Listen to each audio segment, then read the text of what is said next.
the Strait of Hormuz, at its center, Farsi Island. 400 hours, pitch black. 12 United States Navy sailors, their craft disabled. Engines dead. They were drifting, straight into Iranian territory. Then out of the darkness, 6 Iranian speedboats materialized. Blinding searchlights, weapons trained. In minutes, all 12 Americans were prisoners of war, zip-tied and forced onto enemy boats bound for Farsi Island, a hostile military base 30 miles from the nearest American warship. Tehran's announcement was swift. American spies had been captured. They would face interrogation and a trial. The world watched, holding its breath. 12 U.S. sailors, held captive by Iran's notorious Revolutionary Guard. But what the Iranians didn't know was that 18 Navy SEALs were already inbound. The events of the next 28 minutes would become the most daring hostage rescue in modern U.S. Navy history. It began aboard the USS Florida, an Ohio-class submarine prowling the Persian Gulf. At 200 hours, a 12-man crew departed in a rigid-hull inflatable boat. Their mission was simple: deliver equipment to a sister submarine, the USS Baton, a routine 40-mile transit north. But at 300 hours, disaster struck. A catastrophic electrical malfunction. Both engines went silent. They were dead in the water, and it was about to get worse. A powerful current was pulling them east directly toward Iranian waters. Their destination, Farsi Island. The crew radioed for help, but their mothership, a submarine, could not risk surfacing in hostile territory. The USS Baton was 40 miles away. Too far, too late. They had only minutes before they crossed a line from which there was no return. At precisely 400 hours it happened. They drifted into Iranian waters. They were defenseless. On shore, Iranian radar lit up. An unknown contact. The Revolutionary Guard scrambled 6 high-speed interceptor boats. Moments later, the American vessel was surrounded. 24 heavily armed guards. Their AK-47s leveled screaming orders in Farsi. The senior sailor chief, Marcus Webb, made the impossible call. He ordered his men, no resistance. Surrender. We are U.S. Navy. We have a mechanical failure. This is not an invasion. But the Iranian troops were already storming their boat. They grabbed the Americans, zip-tying their hands behind their backs. 4 a.m. In the dead of night, their equipment was seized. 12 American sailors, now captives, were forced onto Iranian boats. Their destination, the hostile shores of Farsi Island. Before the sun rose, they hit the beach. They were shoved ashore straight into the glare of propaganda cameras. An Iranian commander had unleashed his fury. "You are spies, American spies. You will be interrogated." But the American chief stayed calm. "We are U.S. Navy. Our boat malfunctioned." He tried to invoke international law. He was met with silence. "You have no rights here." The Americans were thrown into a cold concrete building. Guards posted outside. They were completely isolated. Then Iranian state television made the announcement: Revolutionary Guards capture American spies. They broadcast the video: American sailors on their knees, their hands bound, an Iranian flag hanging in the background. But 40 miles away, an answer was coming. A very different kind of operation was about to launch. The time 0400 hours. The USS Baton received authorization from Central Command. The mission: hostage rescue. The assets: 18 Navy SEALs. 2 helicopters stood ready.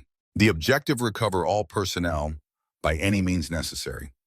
In less than 3 minutes, 2 MH-60S Seahawks were airborne. Each bird carried 9 operators from SEAL Team 3. This was the exact mission they had trained for. Infiltrate Farsi Island, locate the hostages, extract them all inside a 15-minute window. Speed was everything. Iran was planning to move the hostages to the mainland. Once there, any chance of rescue would become impossible. At 0455 hours, the Seahawks screamed into Iranian airspace, flying low, flying fast. At 0501, they were ghosts, just 3 miles out from Farsi Island. Then suddenly, Iranian radar detected them. The Revolutionary Guard base snapped to full alert. Unidentified helicopters approaching, all units weapons ready. But the Iranians didn't know who was coming for them. At 0503 hours, both helicopters came in fast and hard. They flared violently as the SEALs began fast roping to the ground. 18 operators hit the dirt in under 20 seconds. The night exploded as Iranian guards opened fire, their AK-47s on full auto. The SEALs answered with controlled bursts, suppressed M4s cracking through the night. Precision fire, guards began to fall. This was not a police matter. This was combat. In command, SEAL Team Leader Lieutenant Jake Morrison. He directed his 9 operators toward the objective Detention Building 9. They laid down a wall of covering fire. Iranian reinforcements poured from the nearby barracks. Perhaps 40 guards in total, but the SEALs were trained for this. To be outnumbered, to operate in darkness, to dominate hostile territory. At 05:05 in the morning, breaching charges were placed on the detention center door. 3, 2, 1, detonate. The door vaporized. Flashbangs went in. The team stormed the building. Chief Webb heard the explosion. He looked up and saw American operators through the green haze of night vision. U.S. Navy SEALs, stay down. We're getting you out. By 05:06 hours, all 12 hostages were secured. The team began moving toward the extraction point, but the Iranian resistance was growing desperate. Heavy weapons opened up, the distinct sound of PKM machine guns tearing the air apart. The cover team unleashed a storm of suppressing fire and grenades. Smoke filled the compound, sowing chaos. At 05:07, the 2 helicopters returned, hovering in the firefight. They took fire. Door gunners hammered back with their M240s. The first 6 hostages were loaded. Then the next 6 as the SEALs executed a fighting withdrawal. The last man was on board at 05:09 hours. Both helicopters pitched up and climbed into the darkness. A swarm of Iranian tracers chased them into the sky. Rounds tore into the fuselage, but they were airborne, gaining speed, punching out of the kill zone. By 05:11, they crossed back into international airspace. Mission complete, a mere 28 minutes from capture to rescue. 12 hostages recovered, 0 American casualties. But on the ground, 5 Iranian guards were dead. 12 more were wounded. This was no clean extraction. This was a battle. It began at 04:38 hours. 12 U.S. sailors were captured on Farsi Island. 28 minutes later, they were free.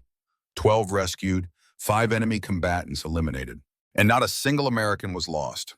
Those 12 sailors would all continue their Navy careers, and Chief Marcus Webb received the Bronze Star for his courage. Their names are classified. Their faces are never shown, their missions rarely acknowledged. Because this is how America's elite warriors operate: silent, deadly, effective. Iran still controls Farsi Island, a constant threat in the Gulf. They once took American sailors hostage, a fatal mistake, because they learned what happens when you cross that line. They know the sound that comes in the dead of night. Helicopters slicing through the darkness, SEALs fast roping down, doors blown from their hinges, Americans brought home. The entire operation, just 28 minutes. 12 lives rescued. 5 enemies were eliminated, and one clear message was sent to Tehran: never take Americans hostage.